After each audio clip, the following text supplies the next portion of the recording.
जय हिंद दोस्तों।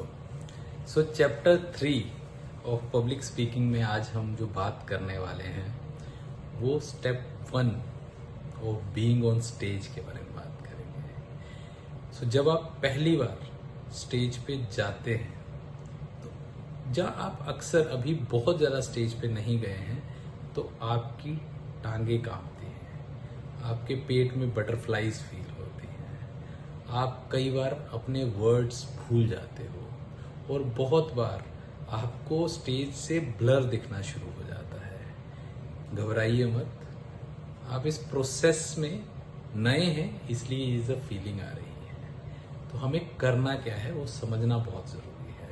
तो इसमें जो हमें फॉलो करना है सबसे इजी तरीका है, आप प्रेपरेशन पे ध्यान दीजिए। अगर आपने अपने कंटेंट को स्टडी किया है, रिसर्च किया है और फिर उसको प्रेजेंट करने जा रहे हैं तो ये कंपैरेटिवली आपको फील कम होगा। हम बहुत बार ओवर कॉन्फिडेंस में या इग्नोरेंस में बिना प्रेपरेशन के ही स्टेज पे चले जाते हैं। हमेशा अपना कंटेंट स्टडी कीजिए, अपनी प्रेपरेशन कीजिए, उसके बाद ही स्टेज पे जाइए। और इवन स्टेज पे जाने से पहले क्या आपने उसको प्रैक्टिस किया है? 1 बार, 2 बार, 5 बार अपने कंटेंट को एक बार प्रैक्टिस कीजिए। आपको पहली ही मीटिंग में या शुरुआत जब आप स्टेज या पब्लिक स्पीकिंग की कर रहे हैं तो आप बहुत एक्स्ट्रा करने के लिए मत जाइए। सिंपली अपने कंटेंट की जर्नी को एंजॉय करिए। जर्नी के एग्जाम्पल से मेरे माइंड में एक बात आई और मैं आप लोगों से शेयर करना चाहूँगा कि अक्सर आपको जब भी कहीं ट्रैवल करना होता है तो आप उसके कुछ क्वेश्चंस माइंड में रख के चलते हैं।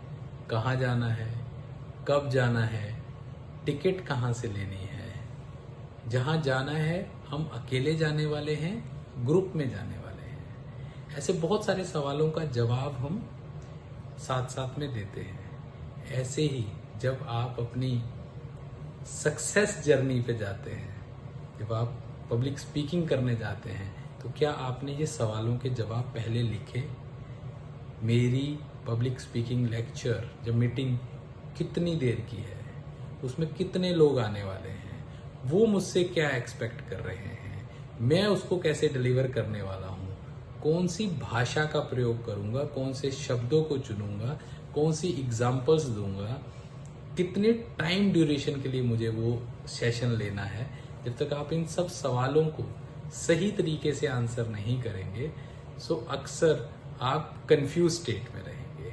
So here is what I recommend, जितनी प्रेपरेशन आप अपनी एक छोटी सी जर्नी के लिए करते हैं, आपको दिल्ली जाना है, गोवा जाना है, फ्लाइट से लेके बस तक जैसे आप अपनी प्लानिंग करते हैं वैसे ही पब्लिक स्पीकिंग में आपको ये इंश्योर करना है कि आपने वो सब सवालों के जवाब स्टेज पे जाने से पहले तैयार कर लिए हैं। इन सब जर्नी को आपको समझना होगा, तब जाके आपकी ये जर्नी बेटर होगी।